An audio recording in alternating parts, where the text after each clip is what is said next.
સુરેન્દ્રનગર જિલ્લાના લીંબડી શહેર ખાતે શ્રી સૌરાષ્ટ્ર નિમ્બાર્ક પ્રાણ પ્રતિષ્ઠા મહોત્સવમાં વિશાળ સંખ્યામાં ભક્ત સમુદાય. સુરેન્દ્રનગર જિલ્લાના લીંબડી ખાતે શ્રી સૌરાષ્ટ્ર નિમ્બાર્ક પ્રાણ પ્રતિષ્ઠા મહોત્સવમાં વિશાળ ભક્ત સમુદાયથી રામકથા તેમજ મહાયજ્ઞ અને પ્રાણ પ્રતિષ્ઠા મહોત્સવનું સફળ સંચાલન કરી રહ્યા છે. ત્યારે રામકથા અને રાત્રે ભવ્ય ડાયરામાં આવતા 5000થી પણ વધુ લોકો હોય છે. લોકો ભોજનની સુંદર વ્યવસ્થા કરવામાં આવી છે.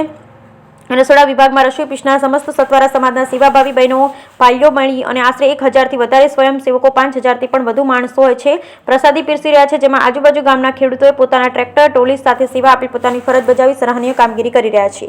લીંબડી સત્વારા સમાજના શંકરભાઈ દલવાડી, ધનશ્યામભાઈ કણઝરિયા, જીવણભાઈ ચાવડા, મૂળજીભાઈ પરમાર, નટુભાઈ કણઝરિયા, મંજીભાઈ જાદવ, રમેશભાઈ ચાવડા, કાળુભાઈ પરમાર, કાંતિભાઈ માસ્તર, નરોત્તમભાઈ જાદવ, મનહરભાઈ ચાવડા, જયદીપભાઈ જાદવ, હિંમતભાઈ ચાવડા, દયારામભાઈ ચૌહાણ, દિનેશભાઈ વસોયા, હરજીવનભાઈ વસોયા, શાંતિલાલ ચૌહાણ, કલ્પેશભાઈ ચાવડા, રાજુભાઈ પીપળિયાએ જહેમત ઉઠાવી. બ્યુરો રિપોર્ટ જયેશભાઈ મોરી, થાનગઢ.